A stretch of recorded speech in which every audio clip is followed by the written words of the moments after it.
Dans cet épisode, aujourd'hui, je vais vous expliquer pourquoi être présent sur Internet est devenu non négociable en 2026 pour un commerce. Restez bien jusqu'à la fin parce que je vais vous révéler quelque chose que les commerçants laissent bien souvent de côté et qui peut tout changer. J'ai également préparé une ressource gratuite que vous pourrez télécharger dans les notes de l'épisode.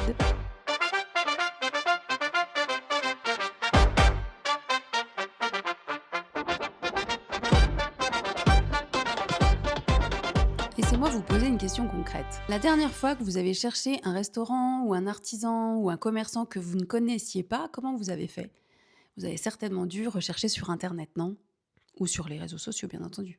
Vous avez peut-être tapé sur Google ou sur Instagram le nom ou le type d'activité et vous êtes tombé sur des boutiques ou des commerces. Peut-être même que vous avez demandé à l'IA de vous donner des noms. Vous avez regardé les photos, les avis, les commentaires, vous vous êtes fait votre idée et ça vous a peut-être donné envie d'aller ou pas dans la boutique, aller chercher ce que vous aviez envie. Et si vous n'avez pas été convaincu, vous êtes certainement passé au suivant. Eh bien, sachez que vos clients font exactement la même chose.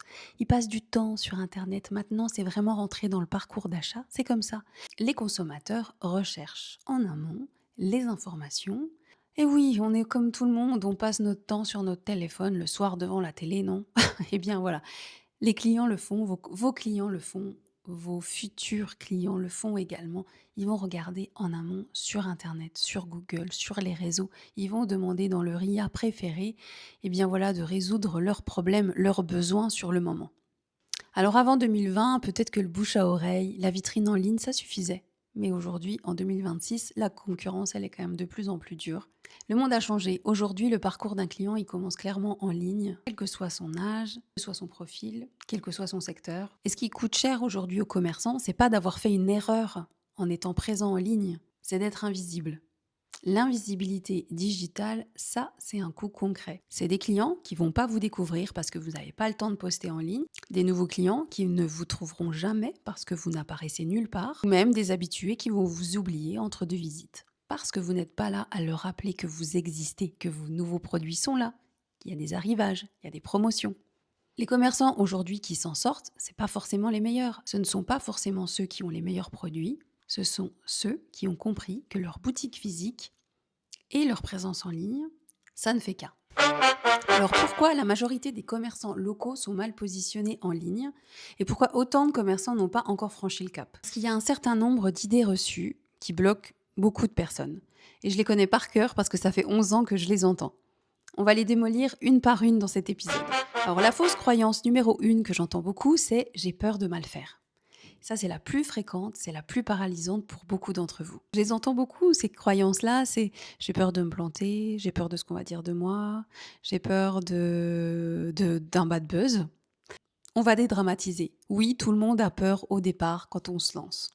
Tout le monde a peur du jugement, de mal faire, de mal être perçu. Les clientes aujourd'hui les plus actives sur les réseaux sont celles qui avaient ces peurs-là également. Tout le monde les a eues au début.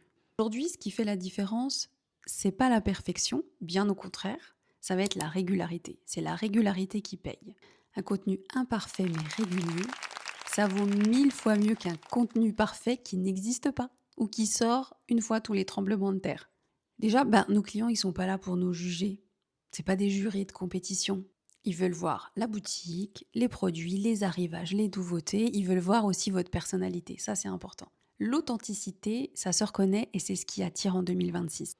Et c'est justement pour ça aussi que j'ai fait ce podcast. C'est pour vous apprendre à vous lancer et à dédramatiser sans vous prendre la tête. Fausse croyance numéro 2, mes concurrents font beaucoup mieux que moi. Alors peut-être, peut-être pas, mais je vais vous dire un truc. Déjà, regardez ce que font vos concurrents, ça va pas vous aider à avancer. Ce que je sais avec certitude, avec 11 ans d'expérience, c'est que malheureusement, les commerçants aujourd'hui sont assez mal positionnés en ligne. Les fiches Google qui sont incomplètes, qui sont pas à jour. La plupart des commerçants ne sont même pas propriétaires de leurs fiches Google. Les réseaux sociaux qui sont abandonnés ou les publications sont trop irrégulières. Il n'y a pas de stratégie derrière. Alors, ce n'est pas une mauvaise nouvelle, c'est justement une opportunité pour vous. Donc vous n'êtes pas en retard, ça c'est la bonne nouvelle. Vous n'êtes pas en retard, vous êtes pile à l'heure pour prendre une longueur d'avance par rapport à vos concurrents. Fausse croyance numéro 3, j'ai peur d'être ridicule et j'ai peur que ça me desserve. Ça, c'est souvent lié à la vidéo, à la peur de se montrer, à la peur du jugement, et je comprends totalement. Mais voilà ce que j'ai observé sans exception. Les gens, aujourd'hui, ils n'achètent pas forcément que un produit. Ils achètent aussi une histoire. Ils achètent à une personne, ils achètent à une personnalité. Ils ont besoin aussi d'avoir confiance. Donc, quand vous vous montrez en vidéo, même maladroitement, même avec hésitation, même en rigolant, et ça c'est mieux, parce que des fois, même les ratés, ça plaît, et ben vous créez du lien. Et le lien, c'est ce qui fait revenir vos clients. Donc, on ne vous demande pas d'être influenceur, on vous demande d'être vous, incarner votre personnalité. Un commerçant passionné par ce qu'il vend, ça se ressent. Et ça, personne ne peut le faire mieux que vous. Et puis, vous savez, j'ai accompagné des boutiques, j'ai des commerçants qui ne veulent absolument pas se montrer. Eh bien, moi, je vois la différence. Les boutiques où les comptes sociaux sont incarnés, que ce soit par le gérant ou des salariés qui veulent bien jouer le jeu, c'est des pages, c'est des réseaux qui sont beaucoup plus vivants. Les internautes qui suivent les pages sont très heureux de retrouver les personnes, de continuer le dialogue, d'échanger.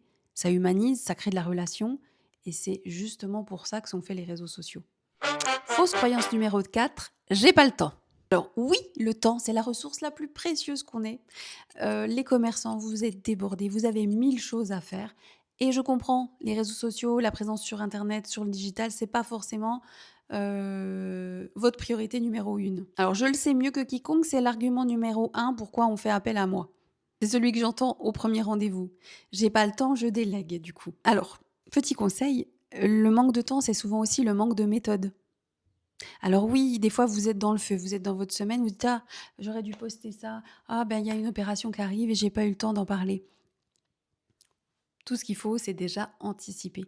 Vous construire un calendrier, sur l'année, sur le mois, anticiper vos événements, vos promotions, si vous allez avoir des actions commerciales et puis vraiment, la meilleure des techniques, c'est de se bloquer du temps dans son agenda, de s'y tenir et de préparer toutes vos prochaines publications pour le mois. Quand ce calendrier il est fait, quand vous savez quoi poster au bon moment, je vous assure que ça vous soulage et que ça vous fait gagner du temps. Vous n'avez plus besoin de réfléchir à chaque fois à quoi poster parce que vous savez quelle ligne de conduite suivre. Alors ça peut être 2 heures par mois, ça peut être 1 heure par semaine.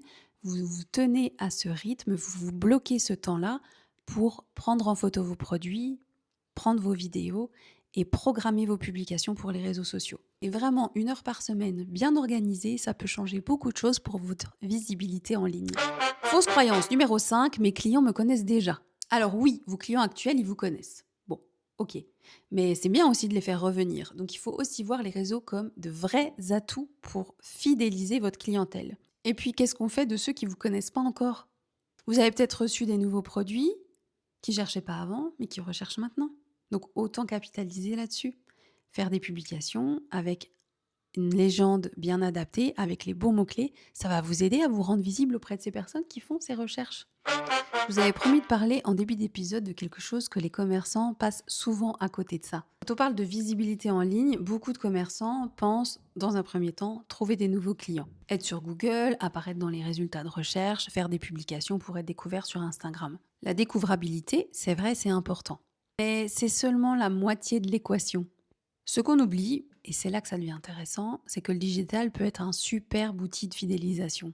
Gardez le lien avec vos clients entre deux visites, leur rappeler que vous existez, créer une habitude de penser à vous quand ils ont besoin d'un de vos produits. Découvrabilité et fidélisation, c'est 2 piliers absolument importants. Et c'est ça la vraie puissance du digital pour un commerce local. Laissez-moi vous donner un exemple qui m'a clairement convaincue de l'importance du sujet. Une cliente que j'ai accompagnée donc pendant l'année 2020. On a travaillé ensemble en septembre 2020. Donc on avait eu déjà le premier confinement et puis ensuite on a travaillé ensemble en septembre. Elle voulait développer ses réseaux sociaux, donc on a commencé à travailler ensemble, à créer du contenu de manière très régulière, des publications, beaucoup de stories. Elle était à l'époque assez active surtout sur Instagram. Et puis donc arrive le deuxième confinement en novembre 2020. Et là donc les commerces non essentiels doivent fermer leurs portes. Interdiction d'accueillir du public, sauf pour mettre en place du click and collect. Et bien donc en septembre, on avait déjà commencé à réfléchir à une vraie stratégie, à avoir une vraie présence régulière, à construire donc une vraie une visibilité sur le long terme en définissant vraiment, à qui on voulait parler, comment on allait le faire. C'était une activité de décoration et de bijoux où il y avait, des arrivages, assez régulièrement. Donc en novembre, quand le confinement est arrivé, on a absolument tout misé sur les réseaux sociaux. Elle n'avait pas du tout de site, en ligne.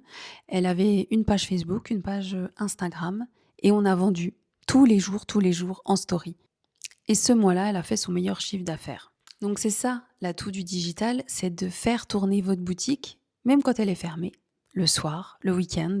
C'est comme s'il crée une deuxième boutique ouverte 24 heures sur 24, qui va toucher les clients existants et, et les nouveaux clients aussi. Je ne suis pas en train de vous dire que vous allez devoir travailler 24 heures sur 24, mais il faut voir par exemple les réseaux sociaux ou votre fiche Google ou votre site internet comme vraiment une vitrine de tout ce que vous pouvez proposer. Les gens, ils adorent aller voir en amont, aller piocher les bonnes infos, faire leur petit marché, voir, ce que vous allez proposer. Donc ça s'applique pour un commerce, ça peut s'appliquer bien entendu pour un artisan. Je dirais bien entendu, mais encore plus pour voir ce que vous faites, vos travaux, vos là toutes les prestations que vous pouvez proposer, que ce soit concret, que ce soit visuel. Alors il y a quelque chose qui est régulièrement négligé par les commerçants, c'est la fiche Google. Donc s'il vous plaît, pensez à récupérer la propriété de cette fiche, à l'alimenter en photo, à répondre aux avis des clients, à solliciter des avis de vos clients fidèles qui sont en boutique. Vous pouvez mettre un petit QR code, vous pouvez leur dire oralement bien évidemment pour les inciter à vous laisser un avis. Mettez des photos, des vidéos. Vous pouvez faire des publications sur des actus un peu événementielles également. Et surtout, mettez à jour vos horaires, s'il vous plaît. Il n'y a rien de pire que de se retrouver devant une boutique qui est fermée, où les horaires sont erronés. Il y a un tout premier client que j'avais accompagné en 2015 qui avait sa fiche Google qui indiquait des mauvais horaires. Parce que ça, si vous n'avez pas la propriété de la fiche, des personnes peuvent apporter des modifications. Et là, la boutique indiquait comme quoi elle était fermée le samedi. Alors bien évidemment qu'on a récupéré la propriété de la fiche Google, qu'on l'a mise à jour et il m'a dit que clairement, il avait vu un avant et un après, une fois que les horaires étaient modifiés, qu'il y avait beaucoup plus de fréquentation dans son commerce le samedi après-midi. Ça paraît tout bête, mais il y a encore plein de commerces qui ne mettent pas à jour leurs horaires, surtout quand on est sur des jours fériés. Si vous êtes ouvert, par pitié, mettez à jour ces horaires, dites-le, parce que vous passez à côté de nombreux clients en boutique.